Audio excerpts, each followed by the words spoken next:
through and talking about the seller packet and going through the information, the forms and all that you'll need as part of that. So I'll try to use as many good stories and stuff as we can to make it as fun as we can. So anyway, so for on Zoom, it looks like we only have one right now. So Randy, just make sure you throw, oh, somebody else is joining. So I'll wait a second until they have audio. Then I'll say it. All right, so we have two on Zoom. So if you guys can just make sure to put in first and last name, and if you haven't put your license number in the chat box for one of the classes, if you guys on Zoom will do that. So, and yeah, camera has to be on, Randy, too, just as a reminder. All right, let me get pulled up here. Our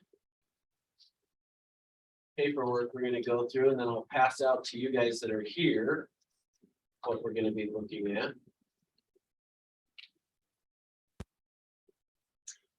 Cross question. Yes. Does it have to be like what temperature because of the equipment, machines and all of that?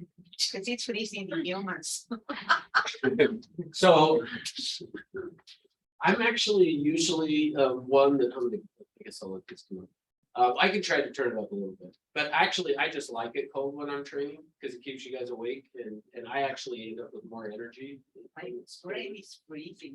You're what? My brain is Your brain is freezing? Okay, I'll try to turn it up a little bit here. We'll see if that warms it up for you. All right, let me put this where we need it. Let's see it okay there. All right. Did anybody grab one of the packets? Or No. No. No. Okay. Let me get these passed out first here. I hope I have. Okay.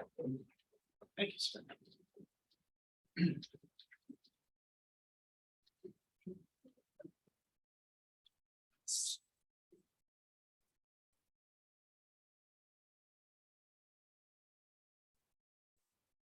I think I have exactly enough, so anybody else shows up? Yeah. They're out of luck. I got really. Okay, okay, good.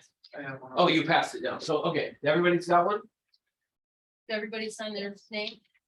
Everybody signed in? Okay, perfect. All right, so here's how we're gonna do this. So what we're gonna do is go through and in this packet that I've given to you is the packet of forms that you would need when working with a seller. Now, the idea of today is I'm really gonna mostly go through and talk about how I would explain it to a seller. If I was sitting down with a seller, how I would take them through the paperwork. And so if you have questions, let's stop and talk about them. But I'll also then, not only will I explain to you how I would explain it to the seller, but then I'll also give you some examples and times that are either good or bad, whatever, with each of the pieces. But as you have questions, please stop me. Let's talk about it. And we'll make sure we answer any questions that you have. So, all right, so here's where we're going to start. You'll notice that the first thing under this, where it has exclusive right to sell listing agreement, right underneath that, notice in bold, it says, this is a legally binding contract. Read carefully before signing. And so I want to always point that out because for some reason, not only do we as agents, but also the public will sign something like this and then just later on want to change it or want out of the contract or whatever, and not recognizing this is a legally binding contract. So the other side of that I want to point out to you is because this is a legally binding contract, if you have a client that says, hey, I want to have my attorney take a look at it, then that's fine because this is a legally binding agreement that they are signing. So just keep that in mind as we go through and we talk about this is by signing this, they are entering into a contract that the only way to get out of it then is going to be something that's in the contract that says they can, or by us and them agreeing. Sometimes the clients might call us and say, hey, I want to cancel my contract. Well, that's great. But if it took them to sign the contract and us as a company to sign it, who does it take to then get out of the contract? Yeah, both again. So just because they call and say I want out doesn't mean they just automatically get out. Okay. Now we'll talk next week when we go through the buyer documents about some of the minor differences between the two, meaning even the buyer one says this is a legally binding contract, but real estate just in general doesn't typically hold as firmly to that on the buyer side as we do on the seller side. So just kind of keep that in mind, and we'll say more about that next week. All right. So this agreement is entered into and effective on the blank day of such and such month of the year, okay? So obviously, you're gonna put in there the date that this is going to become effective. So whenever the contract is gonna be effective is the date you're gonna put in there. It's between Century 21 and the seller. Now, so here's the question. Where do we get the name that we're gonna put in there for the seller? Okay, so but how do I know that? So it's right answer, but how do I know? How? Okay, good. So there's not necessarily one right answer to this but yes, I first need to find out for me, here's how I do it. I go first to the tax records to see who did the tax records say is the owner. But you can't always rely just on what the tax records say. And let me rephrase that. It's okay to use that to begin with, but one of the things that I want to make sure that you guys understand and know to do is as soon as you get a listing signed, that you go down to the title company. So go down to North Star and have North Star then order a preliminary title report for you. When you get the preliminary title report, that's going to then have on there who are the people that are on title for that property. Now, so I told you I'd give you some stories. Let me give you a horror story, okay? We had an agent, and this is actually when I was with a different company, wasn't here, but I was still running a training program like I do here. And had an agent who went and got a listing. Did what I said, went down to the title company, ordered the preliminary title report. Well, the market was similar to what we have been going through for the last 2 years, to where when you got a property and it hit the market, you were getting offers coming in right away on that as well. And so what happened then is, and there's a sign in here. Somebody, where's the? Oh, perfect. Okay, so similar to the type of market that we're in right now, to where he put the property on the market and immediately got an offer in. Well, in the meantime of negotiating the offer, and thankfully it wasn't just a clean cut offer to where they just accepted it, but thankfully they were negotiating back and forth. Well, in the meantime of that, he gets the preliminary title report. And on the preliminary title report has another name. So it had the name of the person who he got to sign the contract, but it then had another person's name on there as well. So the agent called me and said, when I got the preliminary title report and I looked at it, it's got another name on it. So what do I do? So what's the answer? What do you do? Amend it. Okay. And what do you mean by that? Go back to the seller and say, hey, we need to add this individual to this contract. Okay, perfect. Good. So that's what I told the agent and said, okay, you need to go first, go find out who that is. Then after you find out who that is, let's get a signature from them that they're agreeing to. So the agent, now keep in mind, they're in the middle of negotiating an offer at the same time of this, okay? So the agent goes back to the seller and says, hey, we got the preliminary title report. It has this person's name on here. Who is that? And the seller says, oh, that's my mom. And the agent says, oh, okay, well, I need to get her to sign the listing agreement, but I also need her, she'll need to sign them this offer as well. And the agent says, oh, well, she's on a cruise, so she's not available to sign. And so now what would you do? If you're the agent, what should you do then? Okay, if we could, that would be awesome. Yeah. But what about the offer that we're in the process of negotiating it too? So that's more what I'm saying is, okay, what do we do with the offer that we're negotiating? You cannot keep negotiating because he couldn't sell all on his own. Okay, good. So you're on the right track. What I told him is I said, okay, make sure that you do a counter offer. And luckily we were in the position where the seller needed to do a counter. And I said, you need to do a counter offer and make the offer subject to the mom signing. And then just tell the agent, hey, the reason I'm doing this is we found out the mom's on title. We haven't gotten her signature yet. She's on a cruise. She's okay with it, but we need to have it subject to her sign. Now, If everything worked out great, would I be telling you this story? No. Yeah, that's right. So here's what happens. So a few days go by. Oh, he sends the counter offer over. The buyers accept the counter offer, making it subject to the mom sign. Few days go by and the agent asks the seller, hey, so is your mom back? That she could sign. Oh, no, she actually went on another cruise. So she's gone for another week. That is fishy. Yes. Yeah, which I'm with Matthew. Like, to me, I'm like, is the mom really on it? Like, who goes on a cruise, comes back, jumps off, gets on another cruise and doesn't like, I mean, Tell this about mom. with that, in saying that though, as I'm saying it, I do have a sister-in-law that they do Christmas lights. Like, they're starting right now hanging Christmas lights on people's houses. They make a ton of money between now and basically Thanksgiving. And then at Christmas, they actually do go on a cruise. And then when they get off, they immediately get on another boat and go on another. So I guess I do know, but few people do that. All right. So the fact that the mom did that and it's like, oh, and you didn't talk to her and you couldn't have gotten her signature and what, anyway. So we wait a week. The week goes by, the agent goes back, says, I need to get your mom's signature. Is she back from the cruise? Yeah, she just got back. Okay, well, can we talk to her? So it sets up in a meeting, they get together.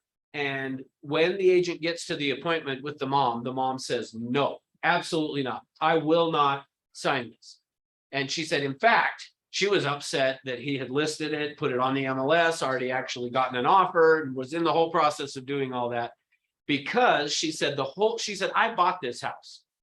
And she said, the reason I'm on title is because he's actually not competent to even be selling the property. So I'm on the title so that this doesn't happen. Because I guess he had tried it once before to go and sell the house.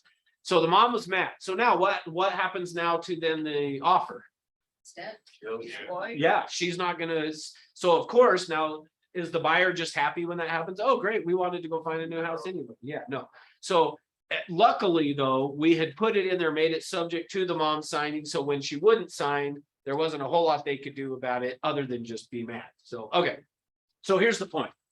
On this seller thing, trust what it says on the county records, but order your preliminary title report right away. And when you get it, look at it to make sure.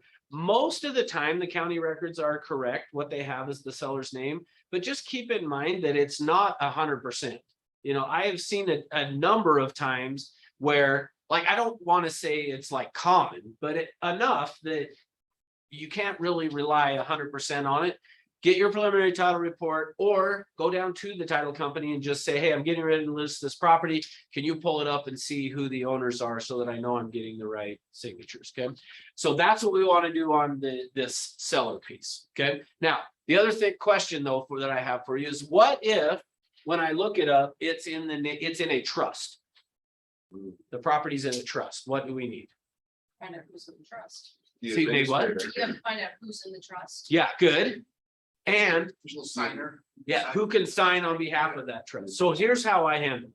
When I come across one that's in a trust or let's say it was in the name of a corporation, then what I'm going to do is I'm going to then ask whoever is signing, tell them I need a copy of the trust showing who has the right to sign on behalf of the trust. Now, here's the thing. We as a company don't necessarily really need that. I mean, we do, but we don't.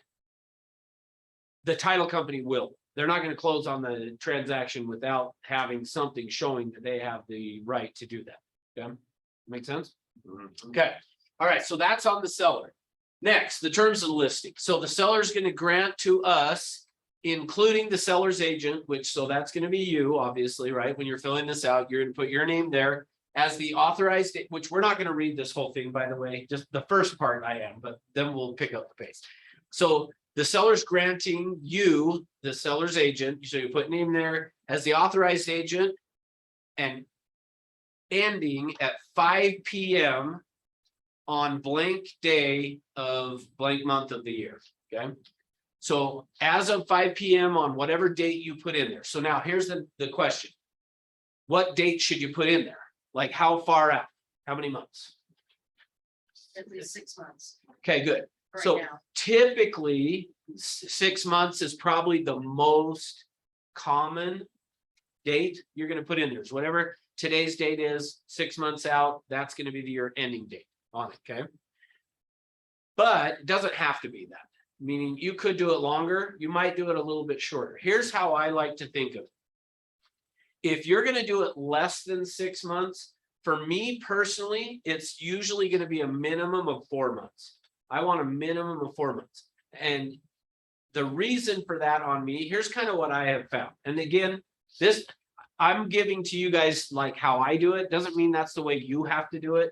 But I'm going to tell you just kind of what my logic is and why I've come to that. Was when I first started, I would do every property was basically a 6-month listing. As time went on, though, here's what I found. If I can't get the property closed within 4 months, I found that typically it wasn't going to sell. If I couldn't get the seller to cooperate in what they needed to do in order to get the property sold, it typically wasn't going to sell. And what I found is months 5 and 6 were usually when they were really kind of ornery and I didn't really want to have to deal with it. So for me personally, I usually do 4 months on there because again, I'm approaching it from the standpoint of if they're going to follow our pricing strategy, it'll be sold. And if they don't, then, you know, I'm not sure I want to have them still as a listing. So just kind of know 6 months is kind of the normal. And I do actually do a lot of times 6 months. I shouldn't say I say it that way, but when you come across the seller who is saying, I don't want to be stuck in a contract, because remember, this is a legally binding contract. If you come across the seller who's saying, I don't want to be stuck in a contract, I just was for 6 months. And now I don't want to get stuck in that again. Know that you can do it for a little bit less, but and there's not really a set you have to do a minimum of X. I just, for me personally, my personal standard is the minimum is going to be 4 months. And the reason being, and this is what I tell the seller, we're going to go out and do all this marketing. We need a chance to get a return on that time and money that we're investing in marketing your property. And so for me, I just found 4 months is kind of the number. Would I do it for less than that? Probably. Like the last 2 years, if I would have had somebody that said, I only want to do it for a month, I probably would have been like, that's great, because it's going to sell in 2 days anyway. So who cares? But that's not the market we're in anymore. And so from that standpoint, I wouldn't do it for too little. Okay. All right. And so Evelyn, if I say anything that you're like, no, that's not how we do it, then correct me. Okay. Okay. So No. I know I'm like, she's Yeah. the one looking at all that, because you're a TC, right? So, No, I do the under contract side, so I. oh, so you don't have any clue on this. No, I'm I just do. kidding. I'm just just. All of those, yeah. Okay, yeah, so if I say something that you're like, no, this is how we do it, you can correct me, I'll be okay. All right, so that's where you're gonna put in for the length of it, and then it's described as you're gonna put the address of the property. Okay, so that's section 1. So it only took us, what, 20 minutes to go through section 1. So do the math of how long we're gonna be. Judy, So you said the first line is the day of the effective day, the day it's gonna go on the MLS, correct? correct. So if someone says, I don't wanna do it for a week or two, what do we do? Then, yeah, so you would put in that date that Okay, it's, and is there another form we have to do with the MLS or? that's a good question. I'm glad, what's the answer to that? What was it? So So, if I take a listing today, but I'm not gonna put it live on the MLS till next Thursday. Yeah, there's a. the listing form. exclusion, Yeah, the MLS exclusion, okay, yeah, so there is an MLS exclusion form. I just wasn't sure if where we dated this to be September 29th, do we still need that MLS exclusion? No, like you can, Because we Yeah, could I just date, yeah, I was gonna say, I think as long as we put in, if you put in like this 29th of September, Then you. and then you date the MLS the 29th of September, you should be okay. Gotcha. Okay, But so where you would need this MLS exclusion form would be if I was gonna date it today, but not have it actually hit the MLS So until the 29th. Then you need But that we can put MLS we exclusion. can put a further out date. Yes, yep, which thank you for actually bringing that up, because that just reminded me something I need to say is. This is the Century 21 Everest listing agreement. And sometimes agents will go on the MLS. How often do you see agents that from here that will go on the MLS and print off the MLS listing agreement? there's a couple and usually, Kennedy, that's the list Uh-huh. coordinator will tell them like, hey, like going forward, please use Yeah. Cause it's a little.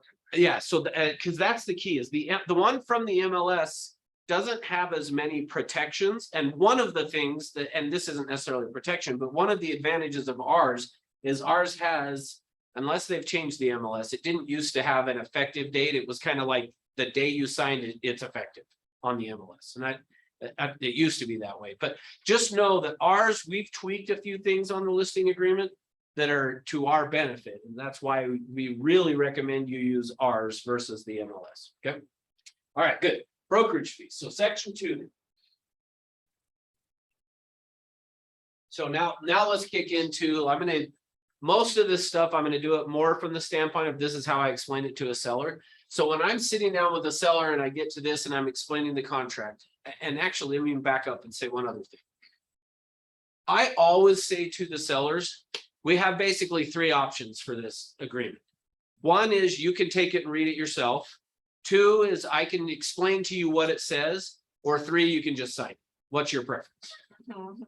And if it is an engineer, guess what their preference is? They're gonna read it. Yeah, they want to read the entire thing, like, or an attorney, yeah, let me read the whole thing. So I just give them the option. You can either read the whole thing, I can tell you what it says, or you can just sign. Of those 3, what do you think they usually choose? So Explain it. I wish it was just sign it. Usually it's just, tell me what it says, tell me what I'm signing. And I go, okay, let's go through and talk about it. Now, typically though, with SOI is when they usually will just be like, yeah, I trust you, just, yeah, I'll just sign it. And if there's something I need to know, tell me. Okay, so I'm gonna do this as if the client said, explain it to me. So when I get to here, I'd say brokerage fee. So what this section is saying is if we get a buyer on your property, whether it's you find it, I go find it, another agent brings in the buyer, doesn't matter. You're gonna owe to the brokerage, and then we've got this blank line here plus an amount, okay? And the minimum on this plus on here with the $sign is gonna be $295. That's the minimum you need to put in there. Your independent contractor agreement with the company says you will collect $295. In the event you don't, so if you were to put 0 on here, that's fine, you could. Plus 0, it's just you're gonna then pay that $295 fee. So if you don't want to, you can put something, you can put $295 there. Some agents will do $495, some do $595 or $695. We did have one time that an agent, just so that you guys know, because sometimes people feel like they can't even go get a full commission.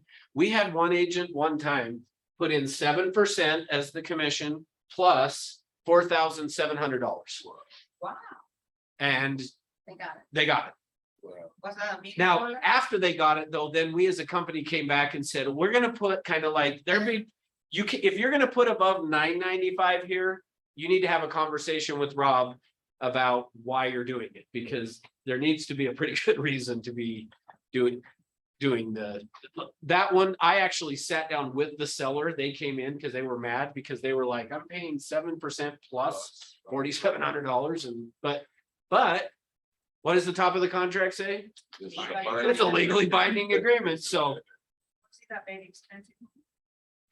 I don't remember it. No, I mean, it wasn't like it was probably at that time, yeah, 400, maybe between 300 and 400 probably, but still, that's, I mean, that's essentially you're doing an 8% listing or something there, but So do you think the agent went to explain that part to them, or he just got through it? they said they did. So I don't know. Yeah, I mean, So- unfortunately, So when they were upset at what happened. the seller was saying, I don't think that's fair. And I said, well, unfortunately, that's what you agreed to. I mean, I turned to the agent and said, do you want to reduce it? And she said, no. And I said, okay, well, now there were some, and I don't remember all the detail. There were some additional marketing things that she did, which is why she was justifying it as that. But anyway, so just know the main thing I want you guys to hear from this, just know, don't automatically go to 4 or 5%. Like I had an agent that I was helping recently on a deal that the agent called me and said, I did it for 4%. And I was like, why? We're not a discount brokerage. Like we aren't doing it for 4%. And I said, let me help you on your next one so that you don't end up at 4%. Then he called me a few weeks later and was like, I did it again. And I'm like, what do you mean you did it again? He said, well, I went and listed another one at 4%. And I was like, I even had given him a script to use to try to get more and said, look, like, here's the thing. Don't just automatically just throw in a number, like talk to the client and negotiate with them. My first listing, the first listing I ever took, I had gone out door knocking, and it was one of the first times I ever actually went door knocking too. And I had gone with this guy, and we got to the street, and he was going to go on one side, I was going to be on the other. And I remember I said to the guy, now what do I do if somebody says yes? Because I was brand new. I'm like, I don't know what to do if somebody says yes. I didn't care if somebody said no. I've had plenty of doors slammed in my face. So I didn't care if somebody said no. I'm like, what do I do if they say yes? And he goes, oh, don't worry, they won't. And I was like, well, wait a minute, why are we doing this then? But he said, well, if they do, just say, I'm kind of busy and I'll come back later. And I was like, okay. The last house on the street, knock on the door. Say to the guy, my name's Russ. We just listed your neighbor's house and blah, blah, blah. And I said, if you were to move, or if you could, or if you've been thinking about it, whatever. And he said, I'd move to Wendover. And I said, when? And he said, yesterday, if I could. And I was like, oh, okay, well, I'm kind of busy. So Say no. can I come back? Yeah, I was expecting you to say no. So anyway, so I remember I went back to the office, and I'm brand new. And I go to the manager and I said, okay, I got this listing and I don't know what to do. And he hands me the contract. I had not looked through it at all. And he said, just go have him sign this. So I get out there, I sit down with the seller, and I'm going through the contract, and I get here to brokerage fee. And we get to, now that contract actually didn't have a blank line. At that time, it just said 7%. So we're going through the contract with the seller, and I get to it and I go, okay, and the brokerage fee is going to be 7%. We didn't have the plus, the admin fee or anything. So I just said the commission's going to be 7%. And then I just kind of kept going through, and Didn't know what he to- signed it. And I remember I went back to the office and I turned it in to my manager, and he grabbed it and he goes, good job. And I was like, What? yeah, thanks. Okay. So the next day was our office sales meeting. Go into the office sales meeting, and the manager comes in and is like, hey guys, Russ got his first listing. And everybody's like, ooh, all right, congratulations. He goes, 7%. And all of a sudden everybody, whoa, that's awesome. And I was like, It's on the floor. yeah, I'm like, do we not do? And afterwards, everybody was congratulating me. And I finally did say to one of the agents, I'm like, why is it such a big deal that I got a 7%? He's like, no, everybody else goes in and crosses that out and changes it to 6%. And I was like, oh, well, I didn't know that we could. So my point being is sometimes ignorance is a good thing. And so let me give you one other quick story. 2 years ago, I had a referral for somebody that wanted to sell their house in North Salt Lake. Got up there and sit down with the seller, and we're going through it. And she says, oh, by the way, what's the commission going to be? And I said, 7%. And she goes, oh, it hasn't changed then. So Could said 9. yeah, exactly. So here's my point in all this is, don't just assume you got to go 4 or 5%. Like, you can do more. We can always go down. It's harder to go. Once you've told them 4 or 5, you're going to have a hard time going up. Okay. So we've left it blank. You can put in whatever you want on that, but I would recommend at least 6%. We are back in a market where if you guys were at Summit when Brian Burnett was there, and he made the comment that he would list it at 6 and offer 2, so he was keeping 4, and he was like, it was just kind of fun. Like, those days are kind of gone now. So you're going to have to start splitting it. And I always just approach it with the sellers of saying, whatever amount we put in there is going to be split evenly between me and whoever brings the buyer. And my recommendation is that we do at least 3% to bring in the buyer. But if you want to stand out, maybe we should do a 3.5 or a 4%. I have taken a lot of 8% listings because of doing that, and just saying, if we offer 4% to whoever brings in the buyer, your property is going to stand out. Because here's how I like to think of it. We have to sell this property to 3 different people. Now, it doesn't mean it's going to fall apart twice, but we got to get the agents to want to sell the property. We got to get them to want to show it. And the way we do that is through the BAC. Because how excited are you if you came across a property and they're offering 2%? What if you saw 4? You'd show your buyers that house first. You're going to want to show it to them. So we have an agent here at this office now. He was in our Centerville office. Well, he might be working out of Layton now. But Trent Hyde, you know Trent, right? And are you still coaching him? Do you coach him? Oh, well, is he in coaching still? No, he's not. Oh, I was gonna say if he is, you need to have whoever is coaching him get on it for this, but. He was doing 8% listings a ton, but he would keep 3 and put 5 on the MLS. Now, he was doing this in 2009 when the house prices were going down, like markets were not great. He would go in and take an 8% listing and he would offer 5. Now, if you were a buyer's agent and you were just kind of scanning the MLS and you come across one that's going to pay you 5%. Yeah, notice that. See, what Trent would do is go tell the sellers, if we offer 5, every agent out there in the market is going to go try to find a buyer for your house. They want to get paid the 5%. Now, I told Trent, you could do the same thing and keep 4 yourself, do 4 and 4, and that's still probably going to work. Yeah. But here's the other thing that's interesting is if you were to go back on the MLS, so you could go do this, go look up some of his properties that sold that were offering a 5%. And if you ran a CMA, not current, but if you used like the sold dates and looked at house prices that sold, his home sold at the top end of the price all the time. Now, if you stop and think about that, and the reason I'm spending so much time on this is to help you guys take higher commissions.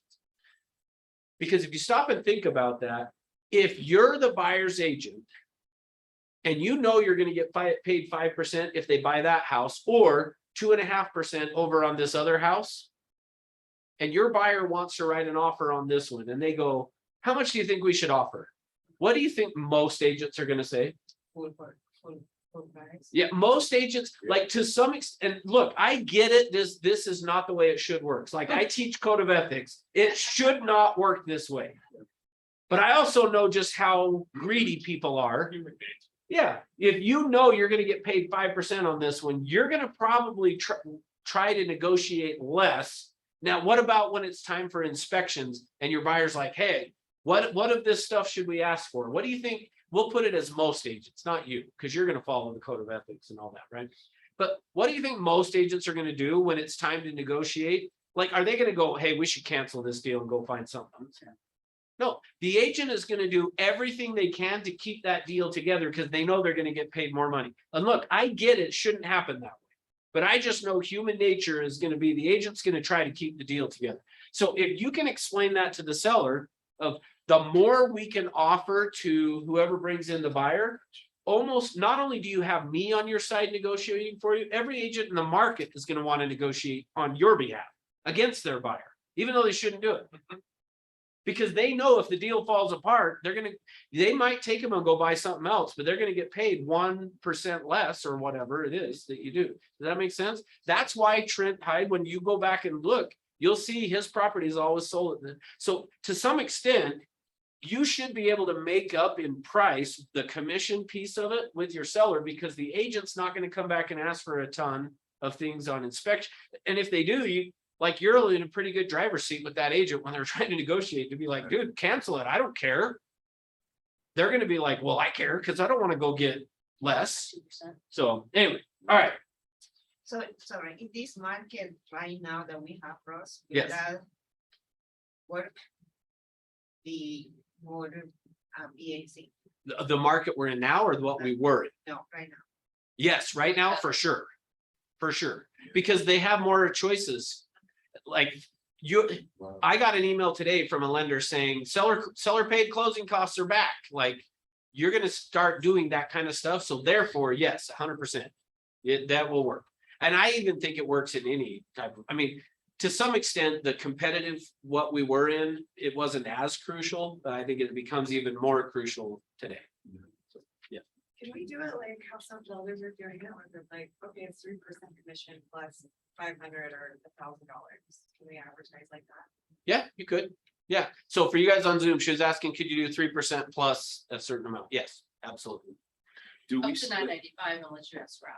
Yeah, that's right. If you're going to go above a 995 on, well, if you're from the seller, but yeah, if the seller was, if you were going to do a 3% plus Oh, for 2,000. GC. $2,000 or something, then you could put that in here and then on the MLS, you would just put in, detail it, and then Rob would be okay with it if you were saying it's because we're offering X amount over above the commission for the BACs. And we're only splitting the commission with the buyer's agent, am I correct? Yes. Not that plus. Right, correct. Okay, Yes. gotcha. Yeah, so that leads to the next piece of this. It's down here is the company shall offer a buyer agency commission of. So this is something we've added to where making sure, like, I think this helps too in keeping people honest. So if you were saying it's gonna be an 8% commission and we're gonna offer 4% of the price of it to there. So you're gonna put in this line down here is how much are you gonna offer on the MLS to whoever brings in the buyer? So Rose, somebody told me, oh, that's not important. If they don't ask, you don't put it. Oh, no. So wait, I have a feeling that the person who told you that is the same one who did 4,700. Not for real. I think it might. Is that who told you? Well, yeah, there's. I mean, I know you don't put 47, but I think I know who told you.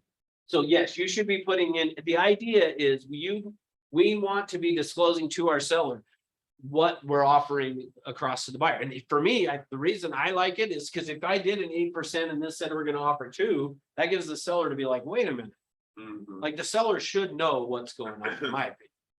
So, sorry, this disclaimer or clarification, is it just on the Century 21? I Buyer believe so. Do you know Evelyn, on that? Does the MLS have the breakdown this way? I would hope the MLS actually had it now. It would be awesome, but I don't know if it does. I'm not sure. It didn't used to. If you don't have it, the office will flag it. Okay, good. So yes, so it does matter. See, I'm glad you're here. We can say, does it matter? And the reason I'm saying that is because Gira Gormor and so Megan got upset. I wasn't here. Because he got cheated that the seller agent got 4%. Right. And gave the buyers 2. Yeah, so that wouldn't change though. So what you're saying wouldn't change. If I put on here that it was gonna be a 6% listing and we're gonna offer 2% here, It's okay. that's totally fine and the seller's aware of it. But what you're saying is that when then the buyer's agent got to closing and they saw the closing disclosure and That's said, right. wait a minute, you only gave me 2, but you kept 4. That's not, right. That's okay. yeah, that, I mean, nothing you can do, like, yeah, it's legal. yeah, there's nothing wrong with that. Because that's what you offered on the MLS. Right. So that's where I would say, when you come across one on the MLS that's only offering 2%, go back and negotiate with that agent to get more. Before going through the transaction and all of that, jazz. Yeah. right? Correct. So on the agency commission, is it a dollar amount or percentage of sale? Yeah, so yes, the answer is yes, but I would say most of the time you're just gonna put the percentage is what it should be. Actually, one or the other, Yeah, one or the other. Correct. most. Yes, mostly the percentage. Okay, good. And we've added to have the seller initial there so that it Does kind of make calls a sense. little more to attention to make sure you notice this. Reiterates. Yep. All right. Protection period.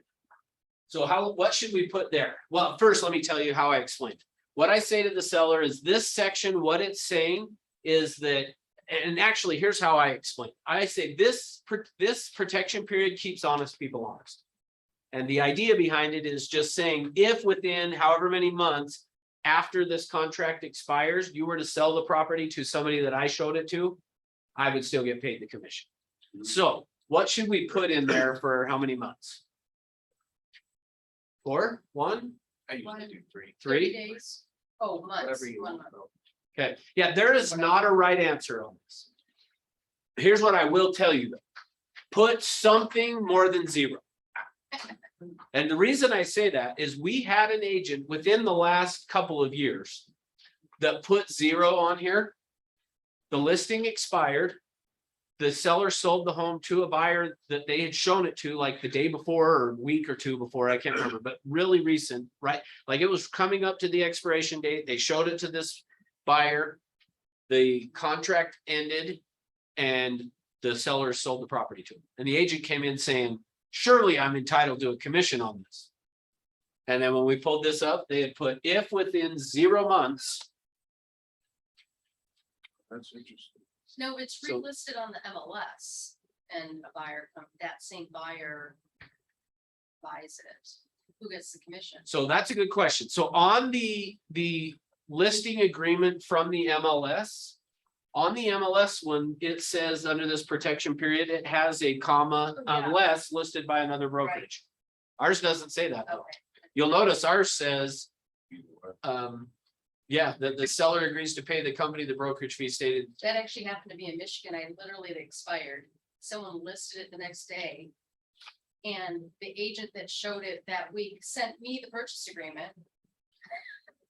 And I had to give it to To the other one, yeah. Okay, so this clears up. So but that's- ours clears it up. Now, with that being said, though, I still think you're probably, if it's relisted, we're probably not gonna get paid. But at least but the good news is the way ours is worded.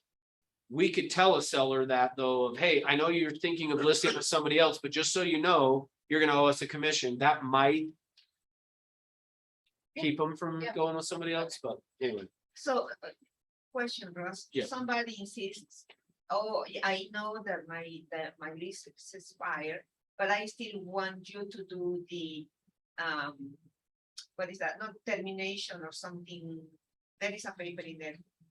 That says Like a that, cancellation.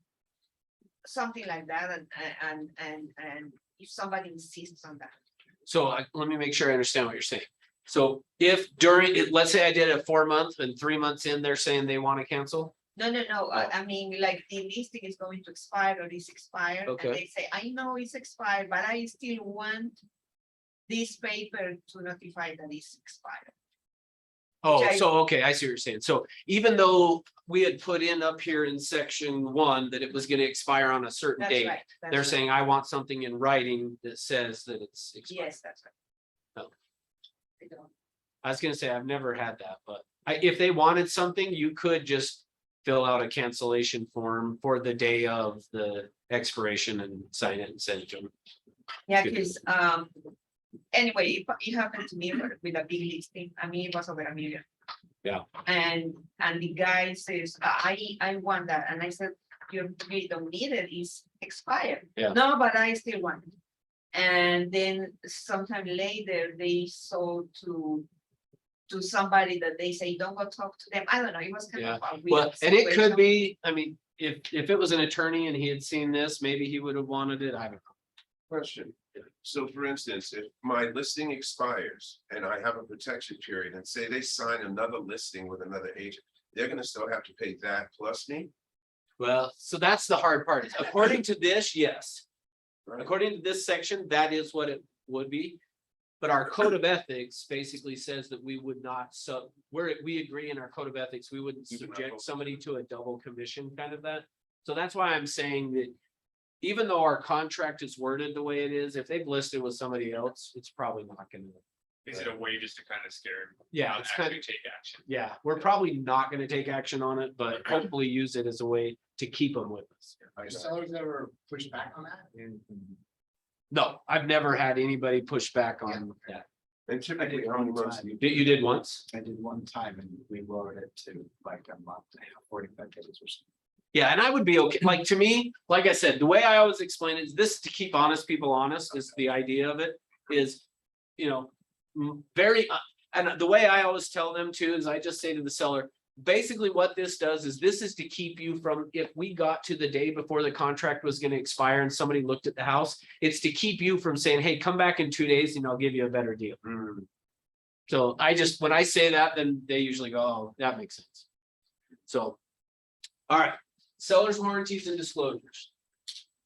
See, now we've been 45 minutes for 3 sections. Pretty much important. That's just it. They are the most important. All right, sellers warranties and disclosures. So when I get to this one, I always just tell the seller, what this says is that you are warranting to us that you have the right to be selling this property.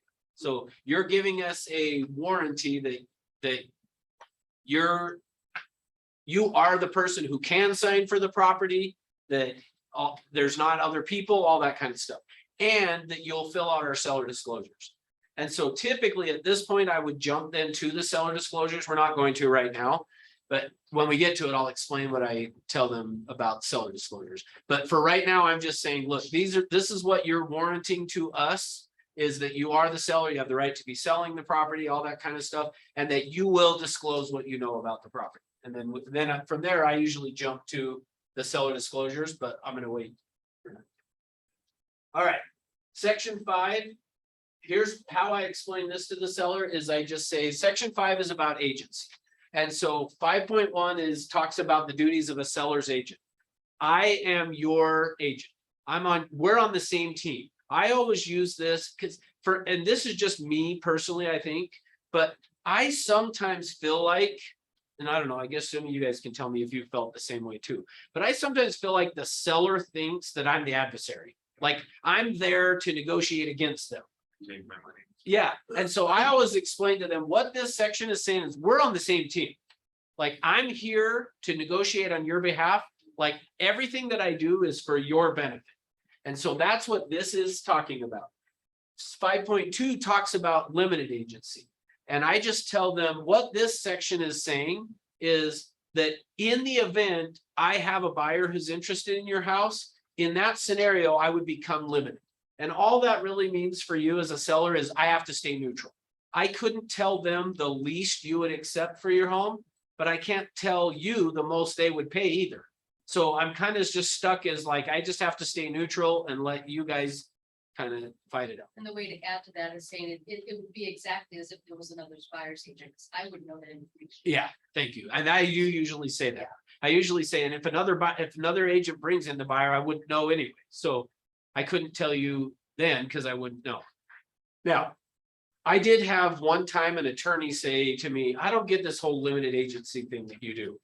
And I was like, what do you mean? It's awesome. I love it because that means I'm getting paid twice, basically on one transaction. And he said, yeah, but that would be like me going to court and representing in court both the defendant and the plaintiff. Yeah, he's like, that wouldn't work. I couldn't stand up and argue on both sides. And I'm like, well, it works in real estate. So we do.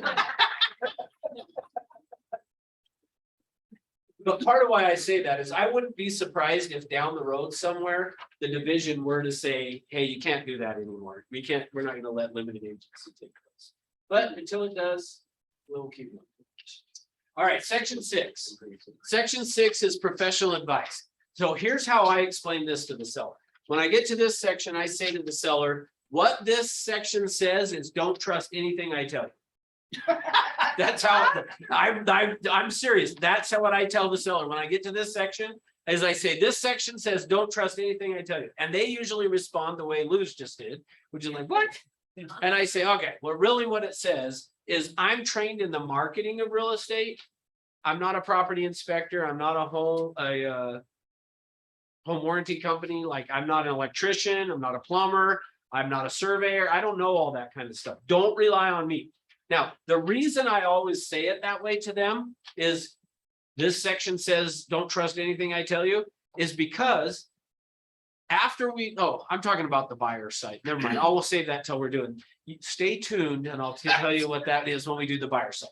But I usually do tell the seller, basically what this means is like, if you have questions to me about some of those type of things, I'm going to probably refer you to your CPA because you're going to start asking me questions about 1031 and I can tell you what I know, but I don't know the same that your CPA knows. So basically what this is saying is rely on them, don't rely on me, okay? And then I'll tell you the fun part later when the buyer, so you got to come back. All right, 7 is dispute resolution. When I get to this is where I'm telling them that we are agreeing that if a dispute arises, we will go to mediation before going to court. So this says we shall go to mediation, okay?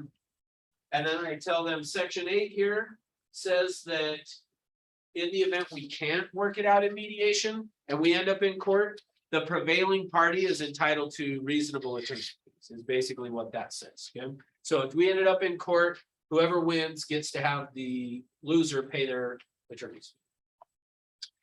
All right. Section 9 is all about advertising and seller authorizations. So when I get to this one, I just tell the seller, you're agreeing to all of this stuff in A, B, C, D, E, F, G, all the way down, okay? And then I will highlight a few things for them, but for you guys, I wanted to just say. The first thing on here is that they're giving us permission to disclose to the MLS after closing the purchase price. Why do we need that? Why do we need their permission? Because you chose not disclosure state. There we go. That's it. Because we're a non-disclosure state, so without their permission, we couldn't put it on the MLS even. And we want that, right? So they're giving us permission to do that. B says, which this one I always think's a little ironic, but we'll talk about it for a minute, is that we will disclose to the MLS the square footage and that it was obtained from, where did we get it from? So in essence, what this is saying is the seller is telling us where the square footage came from. But where does the seller usually get the square footage from? From where? From when they Right. bought No, it. yeah, no, that's what I'm saying. Where does the seller get it from? Usually the last appraisal. All the above. Tax records, I mean, or. My experience is it's usually me that's already put it on the MLS. And so they're telling us where we got it from is basically what this section, okay? But now, while we're on this, there are two places that the seller is required to disclose where the square footage came from. So what are the two places they're required to do that? The seller has to disclose to two people, basically, where they got the square footage from. So what are the two places they do that? To the agent and to the buyer. Yeah, good. So what are the forms though that they use seller disclosures? So it's not seller disclosure. No, sorry, it is seller disclosures. Thank you. Usually people say MLS and my first response is it's not that. You were right, Rich, it was. So yeah, so yeah, you got me. So yeah, it's in the listing agreement, they disclose to us, and in the seller disclosures, they do it to them. Usually people say MLS and I always go, no, it's not. All right. And I was so ready to do that, Rich. All right, the rest of this, then they're giving us permission to get financial information, have keys of the property, hold open houses, put a for sale sign, order home warranty, which by the way, they've given us permission to order a home warranty. You actually don't even have to ask, do you want a home warranty? Because the contract says, remember, this is a legally binding agreement, says order a home warranty, then it does say if applicable. So it kind of creates a little. I still have a question about B. Yes. So would they mark county records because I'm bringing the county records with me, or do they put my agent? So good, yeah, so typically I would say you would do the county records Okay. if you had Because brought I them, brought because them. that's what we use. Alright. But if they've got an appraisal or building plans or whatever. All right. Say that again. What was the question? Square footage, is it up to us as the agent to verify that, like, that it's correct, otherwise. No, So it's yeah, on yeah, the you, seller. and part of the reason, so for you guys on Zoom, she was asking, do we have to verify it? Part of the reason is tied back to this professional advice section of don't trust me. Like, so even though I brought this out and this is what it says it is, I'm not gonna be verifying that It's accurate. that's accurate. And in fact, to some extent, the only time I probably would is if I felt like it was way under, meaning like what the county record said was not what it really is. But if that was the case, I usually refer them.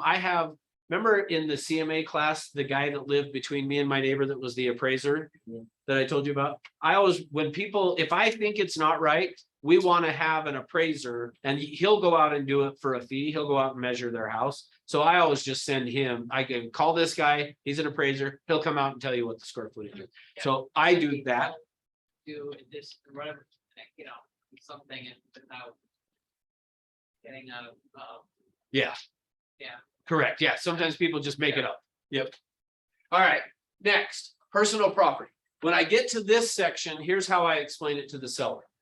Is I say to the seller is that if you have anything in your property that you're worried about getting stolen, somebody walking through the house and stealing it, get rid of it.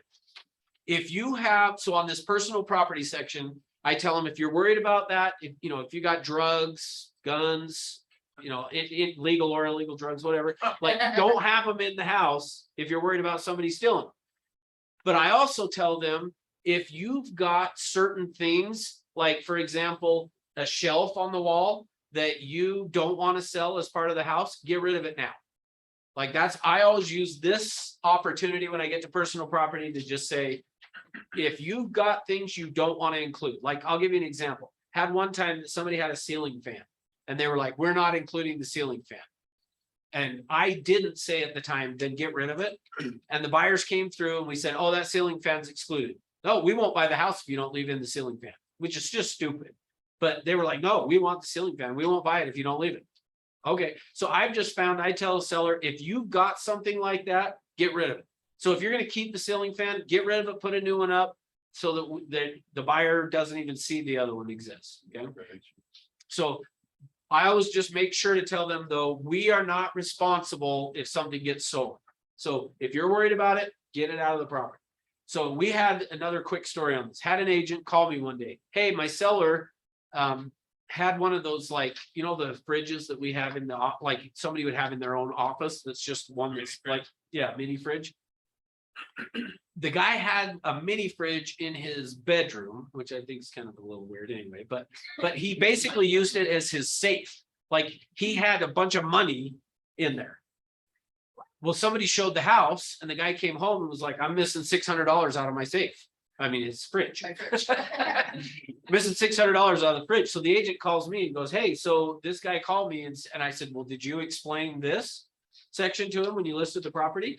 And he said, yeah, we told him we weren't responsible. And I said, well, I mean, you can call the agent and say, hey, my seller's missing money. But like, what's the likelihood that they go, oh, you caught us, we'll bring it back? Yeah, no, that's not going to happen. So I just said, you know, I'm like, call the agent, do it, but just plan on that the agent's going to say, we didn't do anything.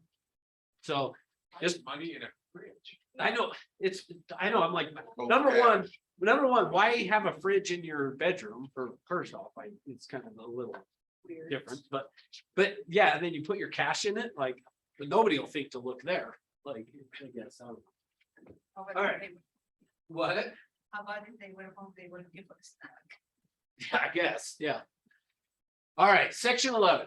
There either are or are not additional terms.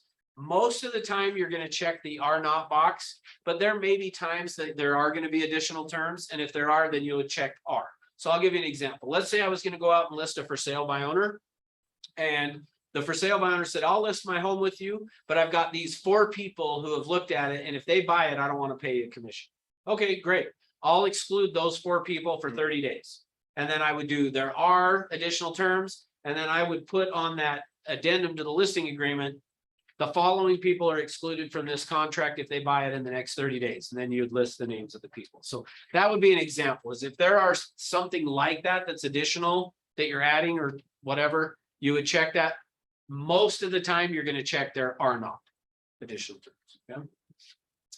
All right, section 12 is Foreign Investment in Real Property Tax Act.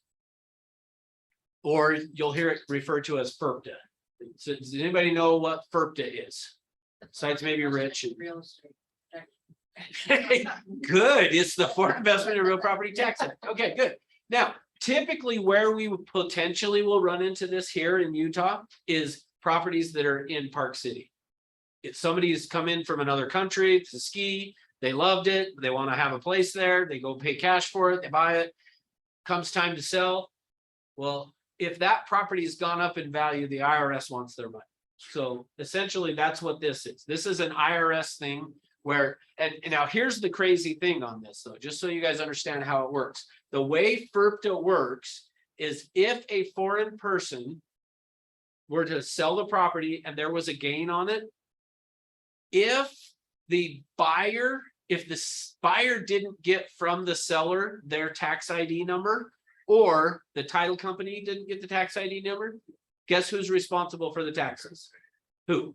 The buyer, actually. Yeah, the buyer. So what this law basically says is if the seller doesn't pay taxes on their gain and they're a foreign person as defined in the tax code, if the seller doesn't pay their taxes on it and they're considered a foreign person, the buyer owes.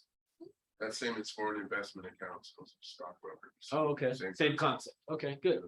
So what if one person is born and one person is? So the key thing is, as long as, so here's the main thing for you guys. As long as the title company gets the tax information for the seller, which pretty much now, when this first came into being, which was after 2008, by the way, is where this came about, is they did an amendment in 2008 to it. When that first happened, title companies were not in the habit of doing that. Now they are. You really honestly very rarely have to worry about this today. But there was a scenario up in Park City that a title company up there closed on a property. And the IRS came back saying the buyer now owes it. And of course, the buyer went to the title company saying you owe it. And it was like 35 grand. So it wasn't just a small amount. 1099. Yeah, that's correct. So on this, what you're gonna do is you're gonna check that the person either is or is not a foreign person as defined in section 1445 of the IRS code. And as if they are, they have to give us a forwarding address. And then, like I say, the main thing is what you want to do with your seller is just if they either have a social security number or a tax ID number, you're good. As long as they have that. If they don't, they need to get one because that's what's going to be required so that if there's a gain, the IRS can come after them for the money. Yep. All right. Section 13 is equal housing opportunity. When I get to this section, I always just tell the seller what this is saying is that you are going to follow all the federal and state fair housing laws. And if you ever come across somebody who says like, don't sell my house to, and then fill in the blank with whatever, like, I don't care what. Rick Bentley. Yeah, well, no, that's not a protected class. Oh. You can do that. But Thank if God. somebody were to say, I don't want to sell my house to, and then whatever they said. Like, I always just tell people, look, the money's green. Doesn't matter. Like, as long as you get paid, what does it matter? Who cares who buys your house? But sometimes sellers are like, well, I want to make sure because I'm noticing the neighborhood going downhill and the blah, blah, blah, and whatever it is, just know you got to follow that. So what would you do then if somebody did say to you, well, I'm not going to sell my house to, and then you fill in the blank with whatever, some protected class, any of them. I wouldn't check the list. Yeah, ultimately, that's the answer is if they're like, no, I won't do it, then you just have to say, then I'm walking away because we can't do that. Okay, all right. Electronic transmissions and counterparts. This section is where, and all I tell the client is, we're just agreeing, we can do stuff via email back and forth or fax, but Yeah. when's the last time anybody did fax? I I was just gonna say, I was actually just gonna ask you, Ally, do you even know what it is? No, I'm surprised how it's like an email, but you need a phone number. Really? That's the workaround. Yeah. Yeah, it's actually a workaround, that It is, is. yeah. I absolutely love that, but Get started on that. One rule. right, that disappears in the Oh, sun, right? And here's the thing, like, That age. the worst was when you would counter back and forth, remember this, Judy? And then you'd go back, pretty soon you couldn't even read the thing because it was been faxed so many times. But thank goodness for the other button. All right, due on sale clause. So this section is what I usually tell the seller when I get to here is a due on sale clause only is really going to be something we need to worry about if you're doing seller financing or a lease option. If you're not, we don't have to worry about this. But if you are, that could become an issue. And really, it's more of an issue for the buyer than the seller. But I just usually ask them, are you wanting to do, this is where I come up with, do you want the cash out from your sale or would you be willing to finance it for the buyer? And if they say, oh, I need the cash out, okay, well, then this isn't going to apply. But if they want to, then they need to understand that certain transactions could trigger that, where your mortgage company comes and says, you got to pay us the whole thing or we'll foreclose. Okay? So what we said that financing, or what was the other? Lease option. Yeah. All right. Section 16. This section says this is the entire agreement. Everything that we've agreed to is contained in the listing agreement, the seller property condition disclosures, the MLS data form, the wire fraud alert disclosure, and any other additional addendums or anything. So we're just agreeing, everything we've agreed to is in writing somewhere, okay?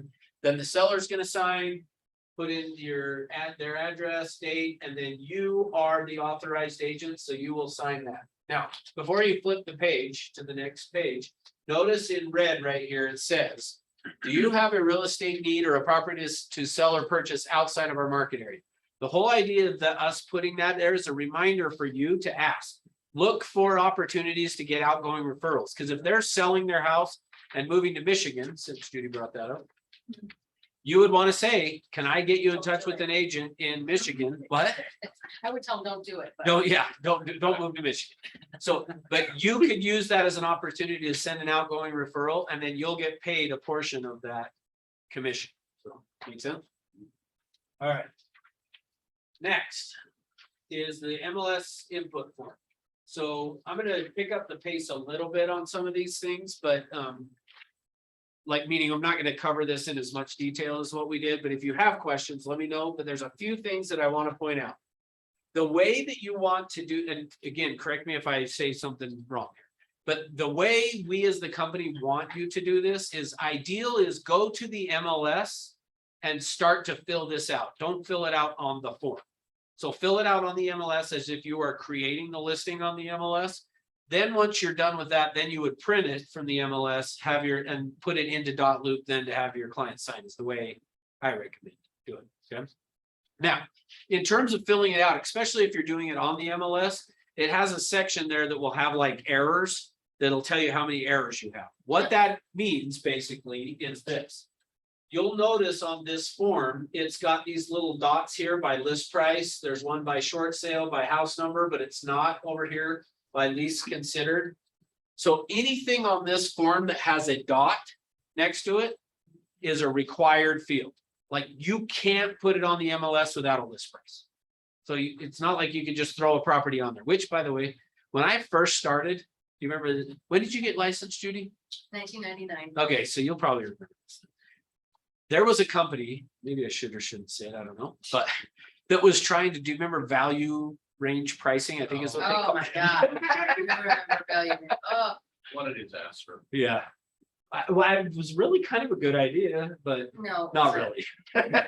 So anyway, you have to have a price. There was a company that was trying to do this. We will list your property. The idea was you didn't have to go in and negotiate a price, you negotiated a range. And the seller will accept offers anywhere between this price and this price. Like, it was kind of a, Stop. yeah, it was stupid, but anyway. It just made me think of that, because I was Yeah. about to say, you can't put a range on there. But we did. They Or tried. They did. Yeah, so but there's got to be a list price that you put on there of this is the price, okay? Same thing on short sale. It's either not a short sale, it's subject to third-party approval, which at this point, you don't have to worry too much about that. You're gonna be probably doing mostly not a short sale, but anything that has a dot next to it, you have to fill in, okay? So what was their angle? I'm just gonna ask, if you have a range, who would ever wanna pick the highest unless they're in a bidding war? Well, so that was the problem. What Yeah. you're saying is exactly the Like, problem. they're gonna always pick the lowest number. Every buyer is gonna walk in and offer the lowest number, and the seller is gonna say, we want the highest number. So I think the company's thinking was, it starts a negotiation that then you could try to put a deal together, but yeah, I think it was also. It didn't because work. It was when the prices were declining. And it was a way for agents to not have to be strong enough to tell them what the house was gonna sell. yeah, that's It was a way ultimately, to get a listing. that's ultimately what it was, is a way to get a listing and you didn't have to negotiate the price, because you could just go, okay, let's get somewhere in this range. Okay, we might go up this high because that's what you want, but yeah. Yeah, but of course, the seller wants That's the really very what- top. The buyer said, well, you said you would go in this range, so we'll start here. Like, yeah, it Well, encouraged. that's not a bad angle. I like that. No, it didn't work, It didn't but work. yeah, it seemed like a good idea. That's what I'm saying. When I first heard it, I was like, that's a good idea, but it just Didn't work. didn't really work. All right, great. I'm gonna do the lower price every time. That's what happened. Yeah, Yeah. it's every time people would come in and And then sellers would be mad. Yeah, exactly. But at least they had hope. They saw Or the that buyers big would number be- in their or the range. Exactly. buyers They had would be hope. mad because it looked like false advertising. yeah, I was gonna say the buyers were upset because they're thinking, oh, well, you said you You would said do it. this range and I'm in that There we range. go. Yeah. Anyway, okay. I need, this is updated now. I just realized I need to update this form. So this has changed a little bit, but I'm just kind of scrolling through it. You guys look through. If you have questions, stop me. Otherwise, I'm just gonna kind of scroll through this. Oh, let me point out this, actually. Down here, did I pass it already? Nope, right here. Okay, this section with all the checkboxes. Let me tell you how I do it. I usually will fill this form out. So like I would take this as a printout when I go look at the house. Remember I told you guys that on the CMA thing? And this is just personal preference. I personally like doing a two-step. The reason I like going out and looking at the house and then going back and doing a second presentation is because I go through and then get this all filled out.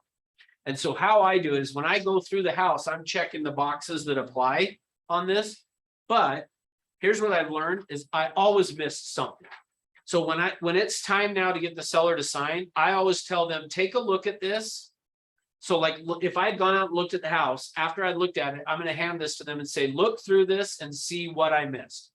And I always say, look through it, see what I missed. I don't say, see if I missed anything. I always say, see what I missed, because I just know I'm going to miss stuff. So, and then they'll look through it and go, oh, we have a, I don't know, 36-inch wide hallways or something. Okay, check the box. And then I just have them check it. So that's just how I do it on all of these. Okay. And like I said, on all this stuff, some agents are like, I would never do a two-step. That's totally fine. I just telling you, I'll do it both ways, but if I have my preference, I'm going to do it as a two-step. All right. So check the boxes, initialing, check the boxes, all that kind of stuff. Any questions on any of that? All right, while you're thinking about it, we'll just hit on this. So then in this section is where you're going to put any remarks that are going to go to the public. Down here, the agent remarks are going to be remarks that you only want agents to see. So if you were putting something in there about like here's the code to access the gated community or whatever, you'd put that in the agent. You could put it in the agent remarks. Okay. Directions and non-standard address. The idea of this one would be, well, before we all had a GPS on our phone, this was very helpful. Like I remember I went out to show a property one time and I circled it like 4 or 5 times because I was like, it's supposed to be right here, but there's no road to get to it. And finally I found like there was a little alleyway or something that you had to turn down to get to the property. And I was like, it sure would have been helpful if they had put that in here in this, directions, non-standard address. The other time though, that I would say that I have used this within the last 5 years is I had listed a cabin up Big Cottonwood Canyon. And if you put in the address in your GPS, it took you to the wrong cabin. And so because of that, I had put in here, if you plug it into your GPS, it's going to take you to this cabin. You're going to have to walk around the corner, whatever it was to get to the property. So that's the idea of that. Exclusion remarks is where you'd put information about anything that's being excluded. But again, my recommendation is to tell the seller, if you're excluding it, just get it out before we even list it. So you don't have to do that. But in the event you can't, don't whatever, put in exclusion remarks. HOA remarks would be just any information you wanted them to have about the HOA. And they're going to sign. All right, next, seller property condition disclosures. Is this fun?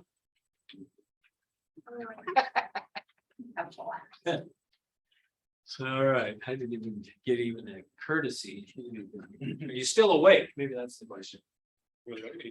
Oh, that's it? You're so enthralled. All right, seller property condition disclosures. Here's what I do with it when I get to these. When I get to these with the seller, again, it says this is a legally binding document. So if not understood, talk to your attorney. Here's the thing though that I always say to the seller.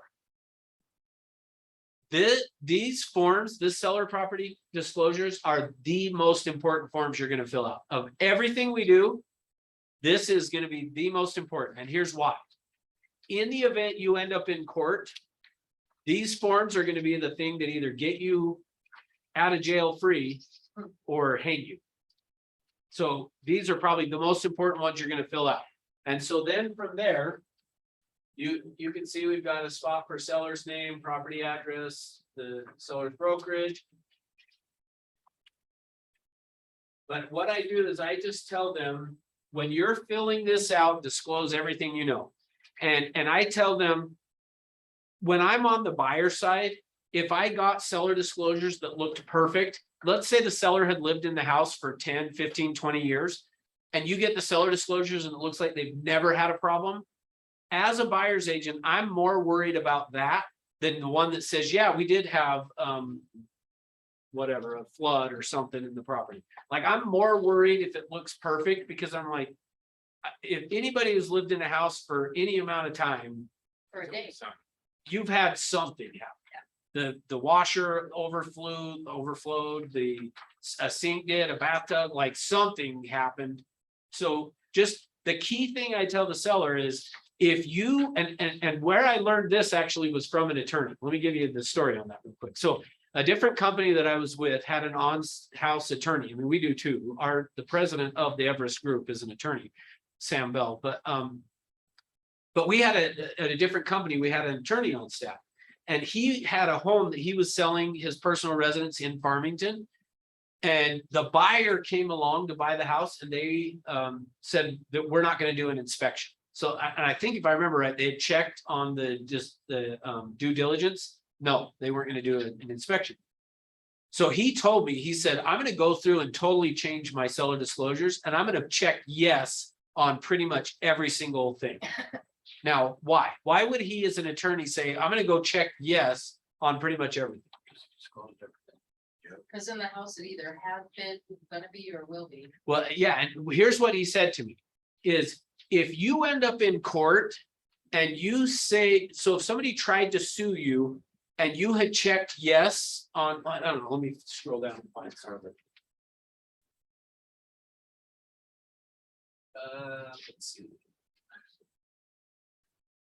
But if you check yes, you've got to be more descriptive as far as. Yes, you do. And so he didn't do just anything. So let's use this. Are you aware of any past or present leaks in the roof? He would have then put yes. We had one time that some water came in and we went up and patched it or whatever. But here's what he said. If you have put yes on there and it goes to court, the judge is going to turn to the buyer and be like, well, they told you they had a problem with this. Why didn't you check it out? And that was a big learning lesson for me, which is when I then now, like when I'm teaching it, tell people, I tell a seller, if you're aware of any past or present leaks, disclose it. Even if, because sometimes the seller will go, oh, it was just a drop. Like it was a couple of drops of water. That's what you're right. So yeah, then put that. But what they want to say is no.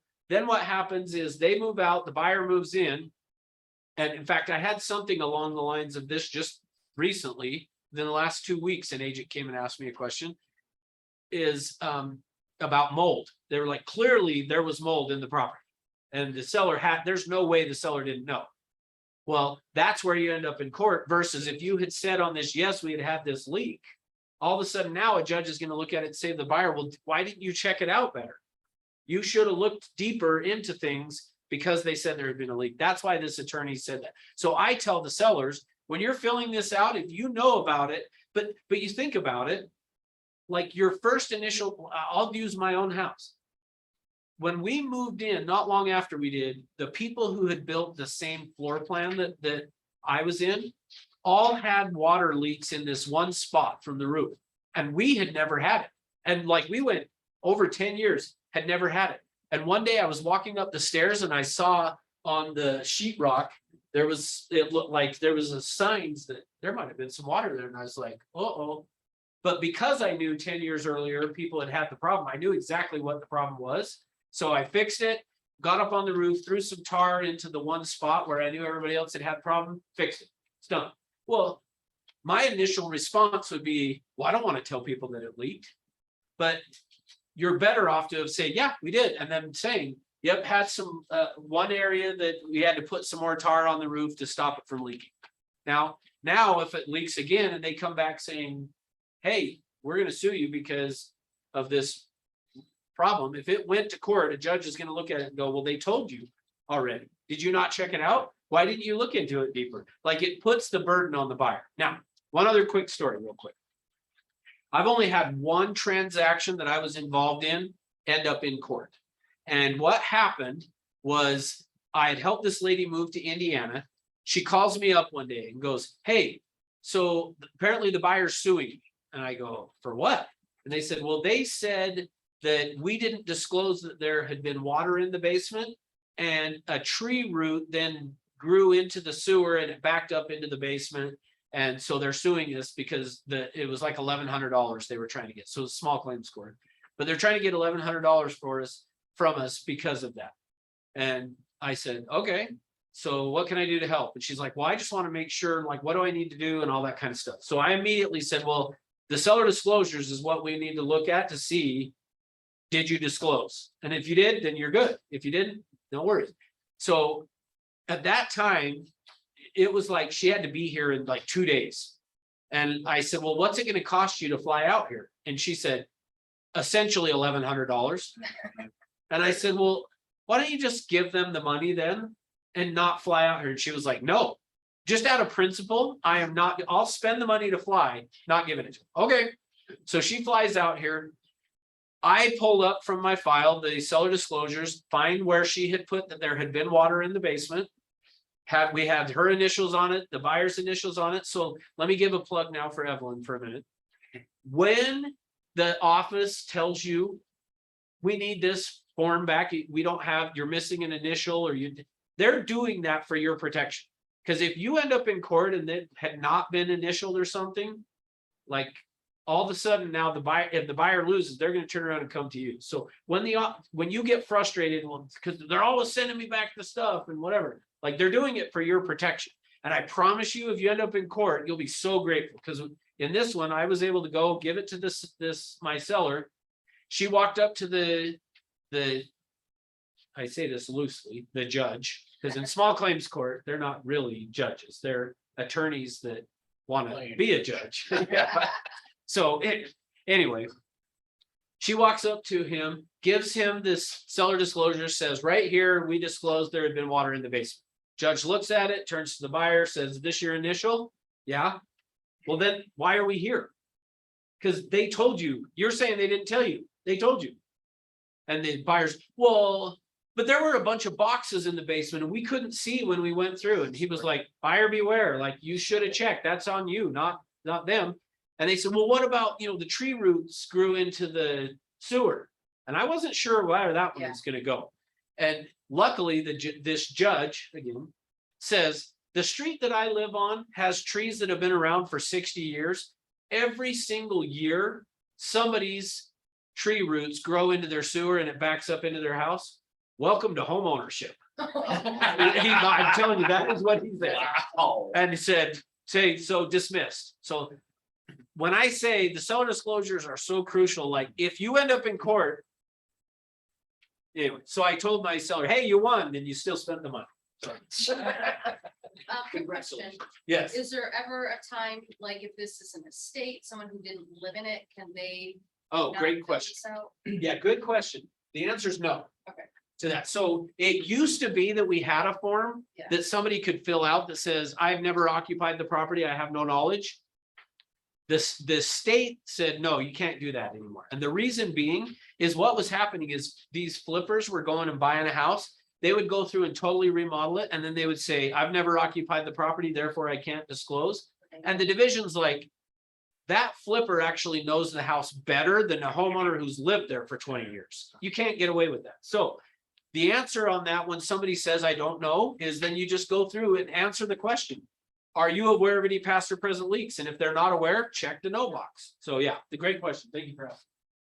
All right, so they're going to go through and fill this out. It's now a 16-page form. We're slowly turning into California. FYI. Right. Just what you wanted to hear, right?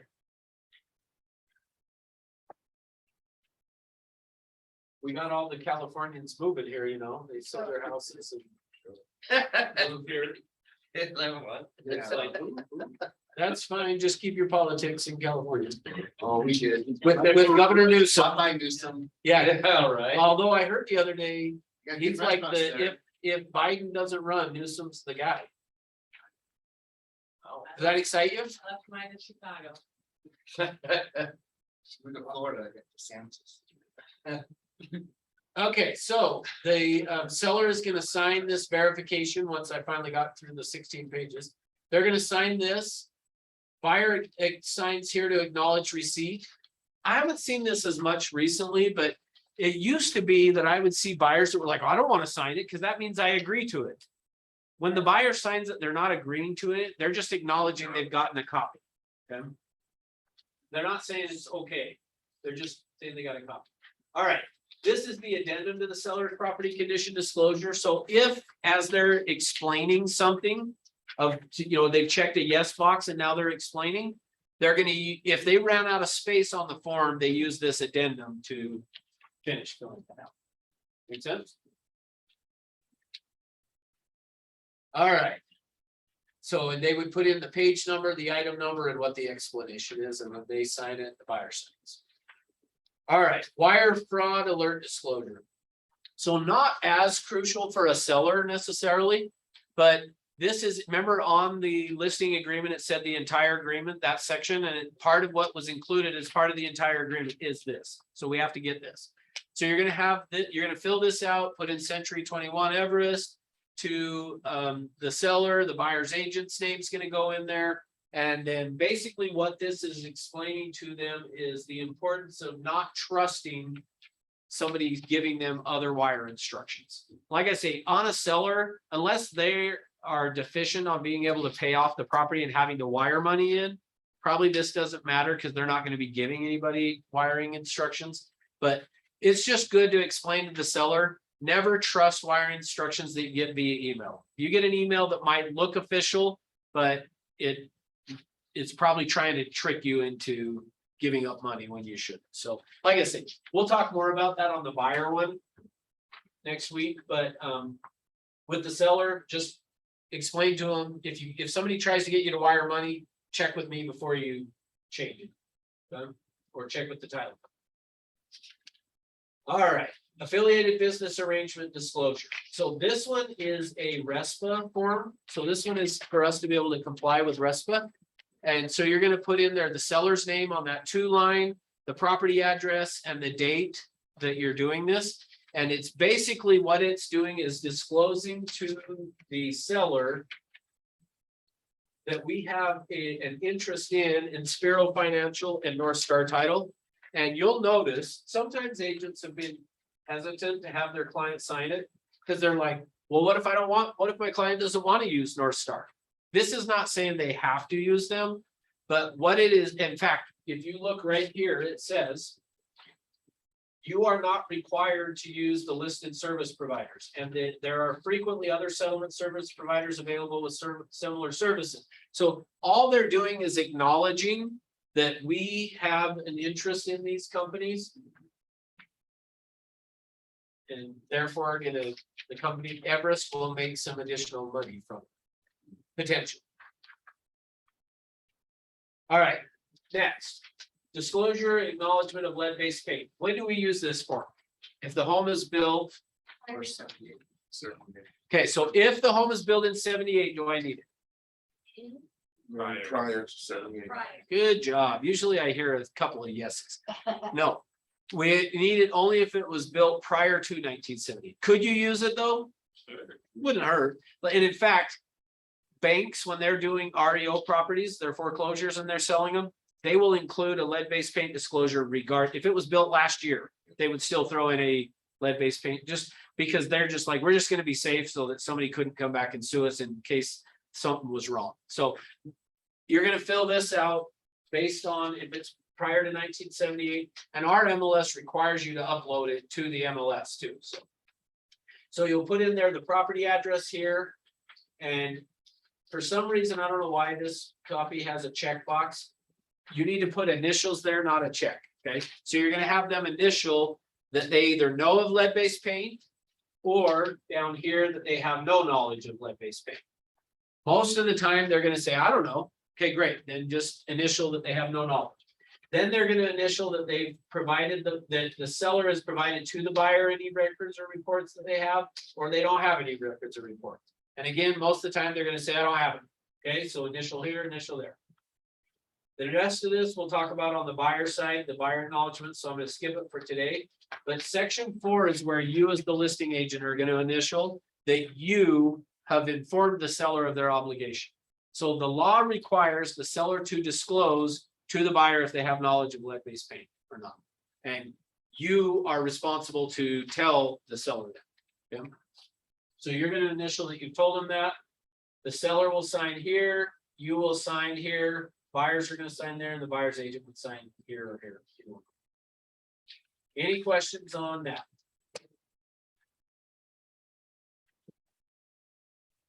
All right. You survived.